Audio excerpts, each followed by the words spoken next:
Welcome to Pure Hustle Podcast. I'm Mike. And this is Orlando, and we're on episode 273, a post-Christmas episode. Yeah, that's right. And just like our last episode, we talked about during this time of the year, we typically take a couple weeks off and show some recaps of the year. We do some like compilation podcasts, so it's like recycled material. But we don't want to recycle material. We want to give you fresh content. So we're going to give you fresh content. It's going to be a little bit shorter, just like last week. But we're kind of reflecting. We're at the end of the year here, and we always love like our first episode of the year where we're kind of looking forward. But just as important of looking forward is kind of looking back. Yeah, so I thought we'd just, Mike and I would just share one thing that we thought we did really well. We want to carry on to the new year.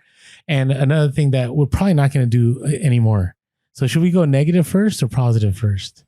I don't know. I don't know if it matters. Well, I'll start off. I'll start off on the negative. All right, let's do it. On the is it negative? I would say a growth opportunity. There you go. Fail forward. Let's use as many of the buzzwords as we can, so we can be like, hustle core. There you go. I do believe one of the things I think I focused on too much this year was on it was an interesting year, but I think with the huge hauls that I had this year, I recognized the value of making eBay my main go-to, right? And so Amazon, this Q4 killed it. I did well.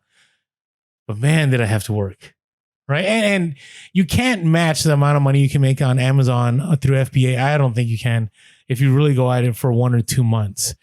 I would say if it was not for my Hot Wheels haul that I had, I probably would have had a dead eBay store because I wouldn't have been listing. I wouldn't have had inventory.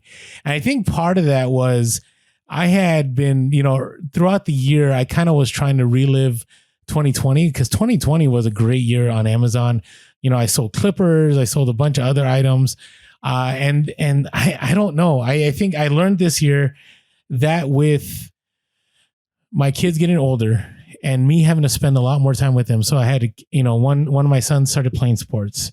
Now that, because, churches were open again, like I started going to church on Sundays again. And so last year it was easy. Like I could do Amazon whenever I wanted, my kids weren't doing any kind of sports. Church wasn't a thing because everything was online. And, I got to tell you, I had to make major adjustment. I feel that with eBay, if you have a large enough inventory, you can definitely flex. But if you're doing Amazon as your like cash cow, like you always having to find stuff, send out, always find stuff, send out. Feed the beast. You always got to feed the beast. And I don't see it as a negative. It's not like it was a bad thing. I mean, the money was good, but I also realized that I need to up my inventory to be able to flex with my life where it's at right now. That's good. How about you? Yeah. I don't know if I have like a specific, this is something I did wrong, but I've noticed over the last several years, but over the last several years, there's always been an excuse or a circumstance, and they're all legitimate. Whether it's, we had a new baby this year, we had to move our inventory, we built a shed, we're dealing with, are we potentially going to move again? Like, so there's always, I've done a lot of crazy things. I mean, the fact that I live in a fifth wheel right now, right?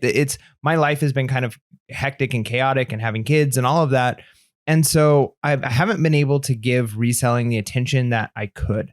And even the amount that I'm able to give it, it's bringing in quite a bit of money. In fact, I can in half the amount of time this year make twice as much as I did 2 years ago, just because I know so much more and it's so much easier for me. But I look at, and I even think the beginning of next year is going to be probably pretty similar, pretty chaotic. But looking at like trying to maneuver through really choppy waters and really difficult circumstances, I'm not able to optimize the business. And one of the things I'm really looking forward to is, and this isn't necessarily just looking forward to, but like reflecting back of how did I maneuver through those situations? Did I make the best of them? Did I, make the right amount of time with family versus the amount of time I could be doing business? And knowing that I didn't make as much money reselling this year as I could have. And that's okay. I could have made more, but I think given the fact all of the things that happened in my life this year, that I did fine. But also kind of looking back and saying, okay, this can't continue to be my reselling, right? Like if my reselling journey is always just this chaotic, I'm going to kind of stagnate here at this profit, and I'm not, I'd like to eventually move it forward. So as I think back, I'm like, okay, what will my business look like once I do have a little bit more stability? And I have to remember too, that the reselling that I'm doing now is actually leading to that ultimate stability, which I'll be able to do more reselling. So it's like this weird thing of I have to kind of maneuver almost suboptimally through these situations in order to set myself up optimally so that I can then maneuver through them better and make even more money. So I think it's still a positive thing, but the negative of like, it's just all the things like trying to resell. And we have a lot of people. We just had a buy me a coffee meetup not too long ago on Zoom with some of our supporters.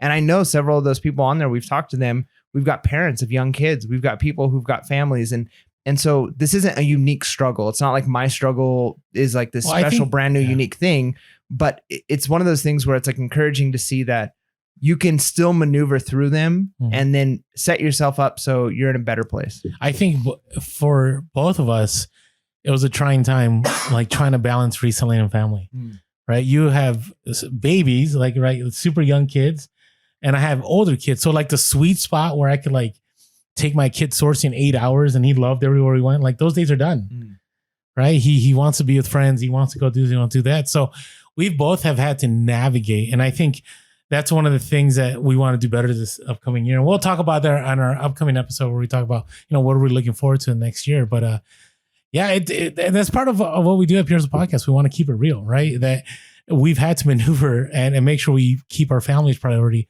above, everything else in reselling. So now the thing that I thought went really well, and it's going to change my 2022. It's so weird saying 2022 is I'm still going to go to garage sales. My biggest sales, my best sales have been garage sales, hands down.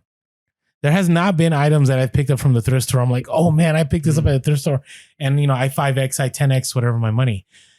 But my biggest ones, my biggest like sales have come through bulk buys. And so I've been thinking this through. Right. And what I mean by bulk buys is I mean local deals. Somebody's trying to offload their collection, or I find somebody on Craigslist, or I hand out a business card at a garage sale or something. And, the amount of time back in the day I used to spend thrifting. Like I remember, Wednesdays and I remember Wednesday, Thursdays.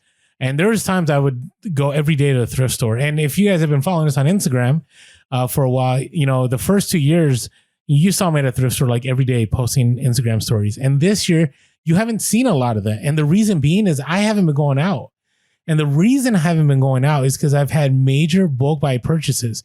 And the best deals, in my opinion, are those where I'm getting, items, 25, 50 cents each item, and I'm buying like 1,000 items, right? So initially it's like, whoa, you spent, $1,000, $2,000, $3,000.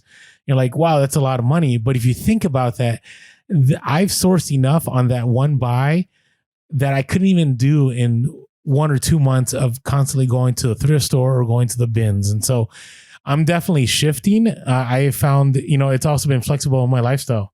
Like I said in the previous episode that we had, this Q4, I haven't sourced for eBay because I've had so much from my bulk buys that I haven't had to source. And how much am I listing a day? I've been listing about, 10 to 20 a day, which, isn't the best, but it fits with my lifestyle and it's worked. And that's been because of all the bulk buys. So definitely that's something I want to take away into the next year. That's good. One of the things I think I did well this year, and it wasn't until towards the end of the year that I really started to get into this rhythm, and it's really been beneficial for me.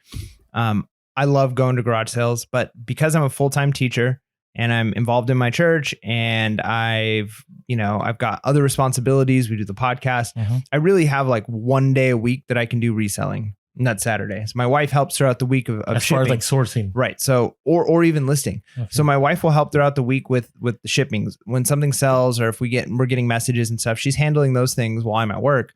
But Saturday is like my day. Like Sunday I give to my family. Like I don't do any work. I don't do anything. I just kind of hang out with family during that time. So Saturday is like my one day that it's full on reselling.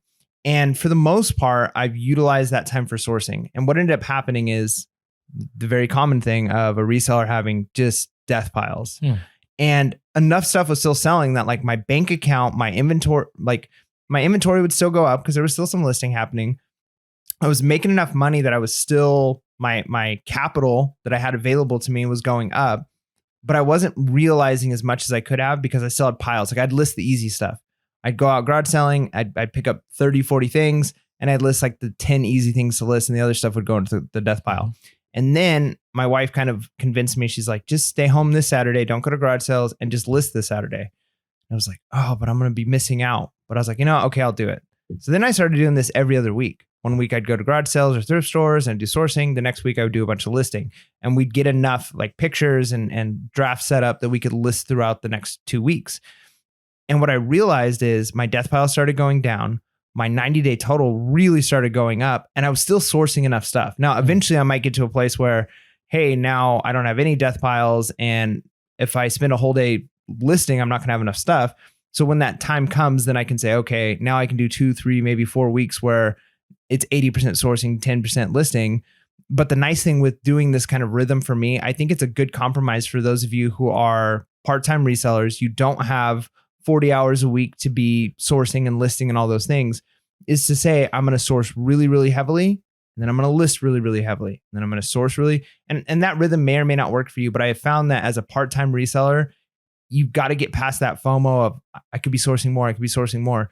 Because you can go out and source. But if you don't actualize those profits, if you don't actually see that money come into the bank account, sourcing is pointless. And so I think I did that really well towards the end of this year. And so I think going forward, I'm going to keep this momentum going in this way until I get to a place where everything's listed and I can just say with almost like a clean conscience, I'm going to go sourcing 2, 3, 4 weeks in a row without feeling bad about it. Yeah, agreed. So hopefully, a lot of you can relate to what we were saying. Let us know in the comments, what are some things that you found were a strength and some things that you probably want to improve on for the upcoming year. If you haven't yet, make sure to smash that like button. And if you're not subscribed and you're listening to this podcast, jump on over to YouTube, hit that subscribe button and that bell notification.